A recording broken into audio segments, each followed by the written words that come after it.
Hola, mis amigos y amigas. Hello, my friends. I'm releasing this on June 3rd of 2026, and that is the first anniversary of 1F Jeff, the podcast. For those of you who don't do math, the first episode came out on June 3rd, 2025. And it's been quite a ride, both the podcast and my life since then. Those of you who listen to the podcast quite a bit will know all these stories. If you haven't listened to it all, you can go back and listen to, the road trip, moving across the country, going to Colombia, all these different things. It's been a year, and perhaps it is appropriate, perhaps it's not appropriate for the year to be ending with me being sick here in Mexico City. I've been sick for about 10 days. I got sick 10 days ago, about. It was a chest cold, head cold at first. It was last week mostly. It was just this coughing, sneezing, runny nose thing. And that was horrible. It was the hardest week I've had since I moved here, for sure. I had some of the darkest and loneliest times that I've had. A combination of being sick, feeling like crap, and not really being able to leave my apartment very much because I was sick. Being away from most of my friends and family back in the United States. All these things. The isolation really was the overwhelming thing. There were times when I got to a point where I was like, what am I doing here? What have I done? Why did I move here? And I suppose that kind of a moment is somewhat inevitable when you do something like that. Can you hear that? That's the workmen. They're remodeling the neighbor's apartment, which is conveniently timed to overlap with my illness here. So, apologies for the saw or whatever else you'll hear banging. It's been a lot. Anyway, so I had that chest cold last week, head cold. I was feeling much better over the weekend. I even went out with a friend of mine on Saturday night. But then on Sunday or Monday, I think it was Monday morning, I don't know when I ate whatever I ate, but I ate something over the weekend that did not agree with me, and I now have a stomach something or other. I don't need to get into details on that. You can use your imagination. It's not been horrible, but it's been certainly unpleasant in multiple different ways. That again, use your imagination. But knock on wood, I do feel like I'm finally at the end of this thing, but again, I've said this before, or I've thought this before. I've thought and said it before, not on here, but, So hopefully, God willing, this is the end of it, because I am really tired of being in my apartment, and I'm really tired of being sick. It's like when you get sick and you forget what it feels like to even not be sick. You've been sick so long. Oy.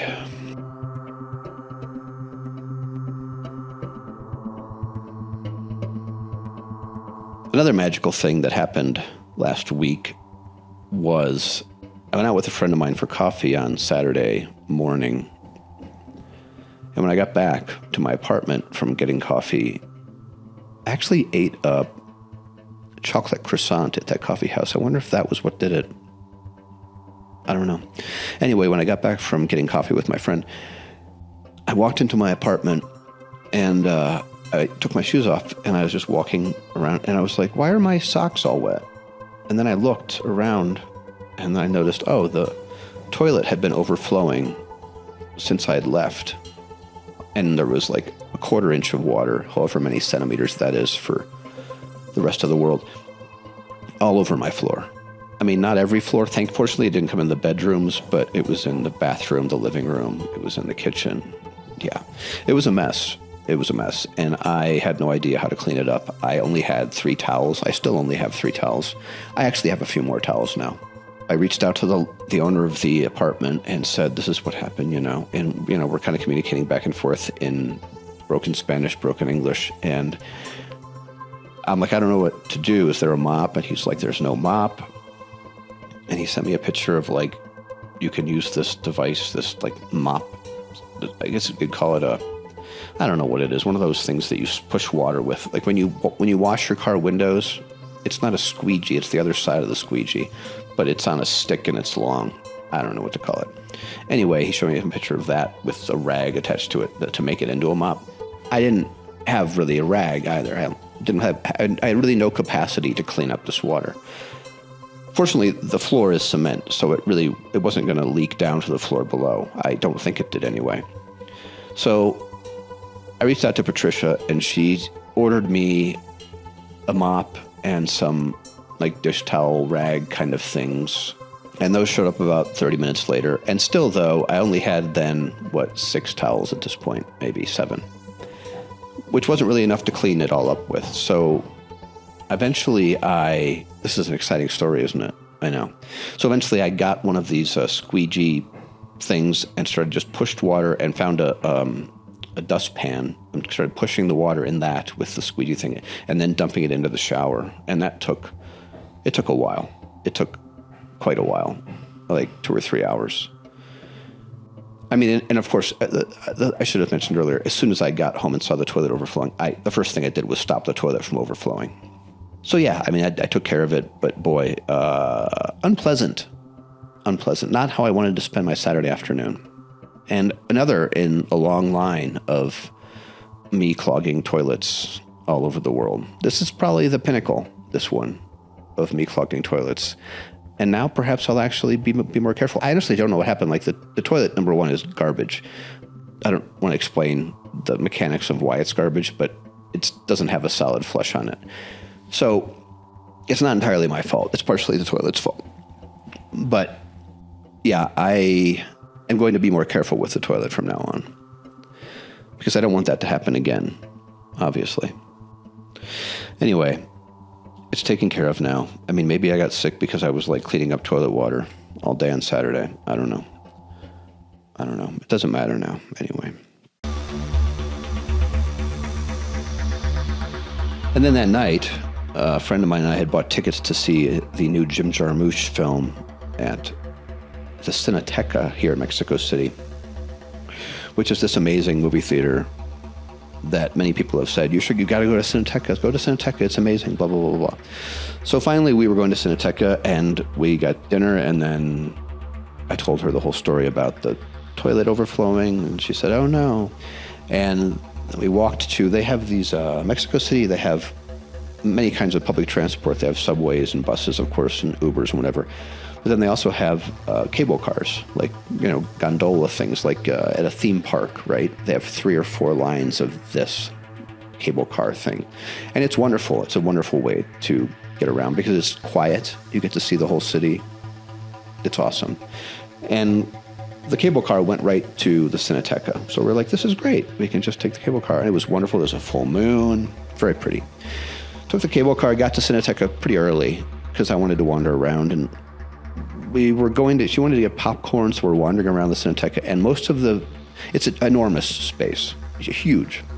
And most of the vendors, though, that sold food and all that, were closed, so we had to wander around trying to find those, and that was weird. And there weren't a lot of people there, which I was also puzzled about, because I was like, this is there's movies, why are there nobody? So I thought, well, maybe they're all in the movie, maybe they let the movies out at the same time, I don't know.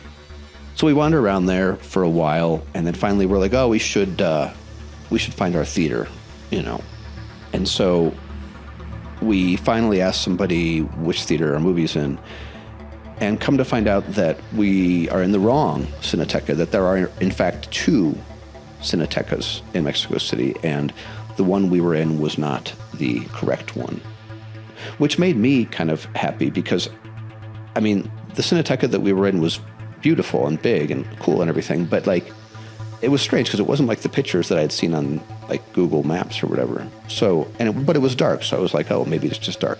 No, it was the wrong one. So, what a hilarious misunderstanding. I mean, yeah. But it was still a fun night. Riding the cable car was fun, and now I still have to look forward to going to the real Cineteca, or the main Cineteca, the big one.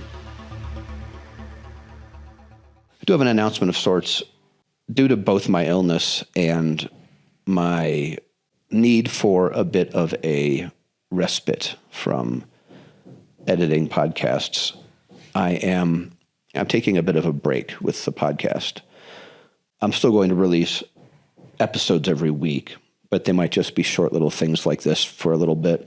I'm currently like interviewing people, and I've got a bunch of interviews in the can for, season 2 episodes, interviews and so forth. But it's a lot of work to edit these episodes, and I've wanted to put a little bit more thought into how I'm going to edit these interviews and so forth and so on before I just start releasing them. So I'm just taking a bit of a break, kind of a 1-year anniversary break of sorts, but not really a break because I'm still going to be releasing episodes every week. But the interviews will come back soon enough.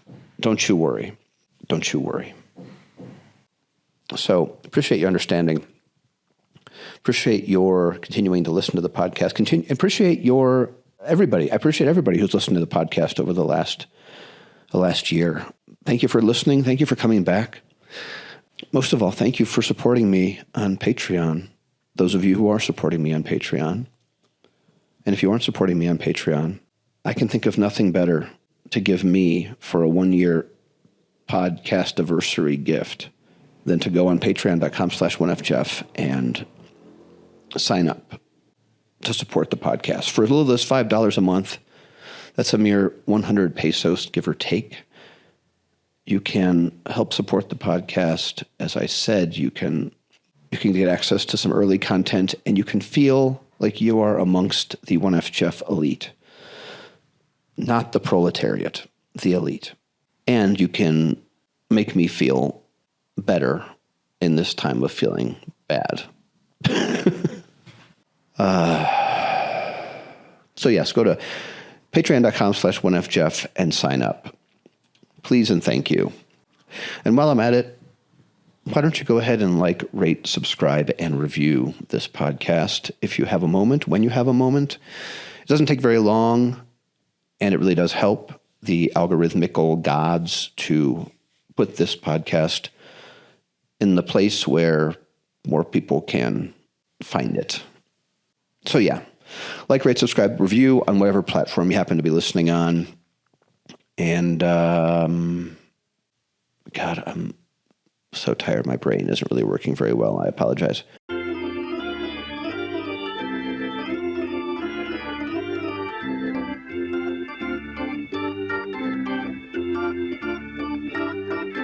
I can't honestly believe that I've been making this podcast for a year.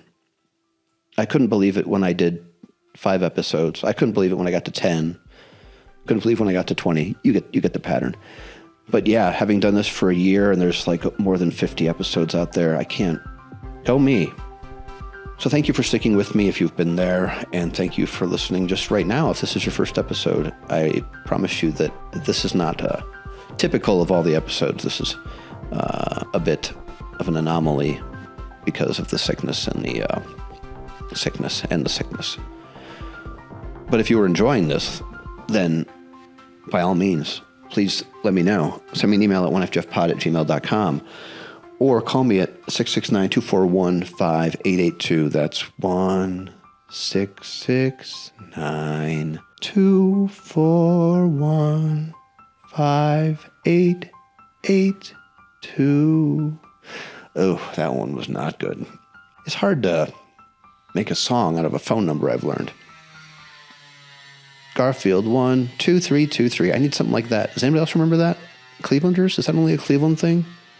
It was a TV commercial back in the day. Garfield 12323. I don't even know what they did. Was it like siding? I think it was siding, right? But that's like probably 40 years ago now. Garfield 12323. Now you're gonna call Garfield 12323 and try to get in touch with the podcast. How do you call Garfield, I wonder? I think it wouldn't work anymore. Garfield, Garfield. No, that's too many numbers. Garfield 12323. Garfield 12323. Yeah, that doesn't work at all. I never really thought about that, but that was the phone number that they would advertise. If anybody has any information about this, I would love to hear it. Garfield 12323. How was one supposed to call that? Perhaps the business didn't do well. Garfield 1. So most phone numbers are like 1, 2, 3, 4, 6, 10. No, it still doesn't work. Too many numbers. Maybe the extra numbers don't matter. I don't know.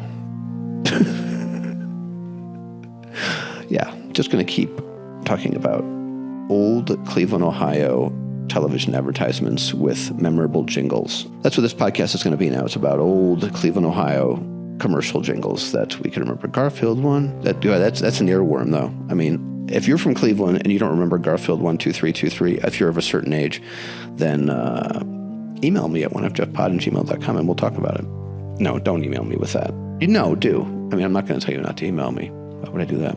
You know what else you should do? You should follow the podcast at 1FJeffPod on Instagram, also on Facebook, I think it's 1FJeffPod, and then on TikTok at 1FJeffPodcast. You have to add the cast on that one because 1FJeffPod had been taken. By whom? I don't know. I should check, and then I should harass them until they give me the 1FJeffPod name. But until then, TikTok 1FJeffPodcast. That's not the number one. It's ONEFJEFPOD. Or PODCAST. You understand. I was putting videos on there like every day. That's kind of a auxiliary content for the podcast, or I don't know, just for shits and giggles. And I haven't done it for a few days. I should probably do one today or tomorrow to promote this magical episode. But yeah, doing some fun stuff on there. People seem to like it, getting a lot of views. So I don't know. If you want to see what I look like, do that. Go to those places. And if you've ever been curious to see my work, like my professional video and film work, you can actually go to my website at 1fjeff.com, where you can see all the films and stuff that I've made. And if you like what you see and you need some video work, you can hire me. So that's exciting for you. It's exciting for me too, depending on what you're trying to sell or what kind of video you want to make. I got a job offer before I left for Mexico City for a job doing marketing for a hair loss product company. Hair loss company product. No, whatever. Word order is getting all weird in my head because I'm learning Spanish and I'm spending so much time learning Spanish, and word order gets all mixed up there compared to the English. So you understand. Anyway, yeah, hair loss company selling hair loss products. And you know, it was a really good offer, but I just couldn't do it. I just couldn't do it. And he really wanted me, the guy. He really wanted to hire me. But I imagined myself editing videos for Instagram and TikTok and whatever, selling hair loss products for the next however long, and it gave me chills. And I apologize to those of you who may be owners of hair loss companies. I'm not trying to diss any. No shame in selling hair loss products. It's a real thing. But I couldn't. It's not for me to market those. That's not a me thing. That's somebody else's thing. And I'm not sure that there'd be like, you know, I could go way outside of the box and make some crazy. I'm gonna break new ground in hair loss advertising, whatever. I actually tried hair loss product. Was it Rogaine? I tried that years ago when I lived in New York, because, you know, I've been slowly losing my hair for many years. So I thought, well, let me see if I can slow the loss here. So I bought some Rogaine, and it was this kind of like, put it on your scalp. You know, of course you put it on your scalp. Well, now they've got like pills and everything, but back then it was just this. And it burned my scalp. It like was very uncomfortable. So I did it 2 or 3 times, but like after I put it on, you have to leave it on, and my scalp would just be burning. And I thought, this is not worth it for me. You know, I do want more hair, right? I want the hair loss to stop, but I don't want to sit here with a burning scalp for an hour every day, or twice a day, I think it was even. I don't remember. No. So the hair has continued to go. Boy, I'm having trouble with words today. The hair has continued to go, but I still got some, and I'm 52, so that's exciting for me. My father, like, just had the ring, you know. I can't remember my dad not having the ring bald spot scenario, you know. If that happened to me, I would just shave it all off. But my dad, God bless him, he stuck with it. He didn't really do a comb over either. A lot of people do a comb over in response to the ring. Is there another name for that? The ring, you know what I'm talking about. You don't see it as often anymore. People seem to just like shave all their hair off if that happens. But back in the day, people would rock that. They say that hair loss comes from your mom's side, so I guess that's lucky for me because, I don't know, the rim or the ring, whatever. This is the kind of podcast content you guys are looking for. This is, but the problem is, I would talk about Mexico City and my experience in Mexico, but I've been sick, so I haven't really had many, so I can't really, there's not a lot to share. I did write something down, though. Hold on, let me see. I wrote a note. Oh, all right, here's one. Maybe a lot of you know this already, but another charming thing about Mexico City and Mexico in general, probably Latin America maybe, but you'll be sitting in a restaurant eating, and a stranger will walk by and just say, Provecho, Provecho, which means like bon appetit, have a good meal. But strangers say it to strangers. In the United States, I've never said, have a good meal or bon appetit to a stranger. Never. Nor have I had a stranger say it to me. Except when you're like a waiter in a restaurant, yes, of course, but it's different. This is just some random person who maybe finished their dinner or just got into the restaurant, just walking by, Provecho. That's wonderful, right? How wonderful is that? I love it. And also, when we were at the movie theater on Saturday, and after we asked them about where our theater was and found out that we were at the wrong theater and walked away, about 5 minutes later, the woman who we'd asked ran up to us and was like, hey, there's in Spanish, but there's another movie playing in this theater at that time if you want to see that. And we were like, is it in Spanish? And they were like, yes. And we were like, yeah, no, we can't really do that. There's no subtitles, of course. But it was very kind. Like, they went out of their way. It's a huge theater. They probably looked all over the place for us to find us. I also bought some M&Ms at the theater, and in pretty much every other country but the United States, when you go to the movie theater, like if you buy a small soda at the movie theater in the United States, you're getting what would be probably bigger than a large soda in almost every other country in the world. It's just a lot of fluid. And I think the large is probably like a liter. It has to be like a liter of soda. It's absurd. It's insane. And like at the baseball games and so forth, you ask yourself why America has an obesity epidemic. There are answers right in front of us all over the place. You go to McDonald's, you can even the small McDonald's is pretty big, and you can upsize the thing to get a bucket of soda if you really want, I imagine. Why don't they just start putting all the food and the soda in just a bucket and handing it to you, and you can just eat like a pig at a trough. Hooray, America. That's not happening, but it's not far away. It's not far. They're about to have a UFC fight on the front lawn of the White House. Buckets of food mixed together with just eating with your mouth. Not far away. But I digress. So I bought M&Ms at the movie theater. And, normally I don't mind the size differences with, snack foods and beverages. Here, normally I kind of quite like it. But in the case of the M&Ms, there were literally 10 M&Ms in this bag of M&Ms. 10, maybe 12. It was not a large, and it was just what are we doing? Maybe it's a movie theater thing. In the United States, in movie theaters, all the candy and stuff is always in different kind of containers than they come out in the non-theater world. So maybe there's a smaller bag of M&Ms. I don't understand, but it was a very small bag of M&Ms. Maybe that's what made me sick. Maybe it was the M&Ms. No, I'll never blame M&Ms for getting me sick. I can't do that. I can't do it. Something I've also learned from being sick is that Ritz crackers, very inexpensive here in Mexico City. I got 4 sleeves of Ritz crackers for about $1, $1.50. That's a solid deal. Ritz is a good cracker. It's one of my favorites. I like the Triscuits. Those are good. Buttery. Yeah. And then there's the club cracker, which is the long one. Not necessarily a saltine, but a club cracker. Of course, you can only get those if you're in the club. All right, enough of this nonsense. I really appreciate you listening this far.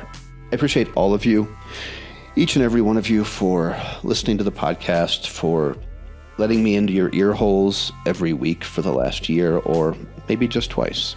I don't know. But I really do appreciate you. You're good people. You are. You're good people. We're all good people. And I'm going to wrap this magical, sick anniversary episode up with a quote from the late, great comedian Mitch Hedberg. I'm sick of following my dreams. I'm just going to ask them where they're going and hook up with them later. I'll see you next week. Very good, Jeffrey.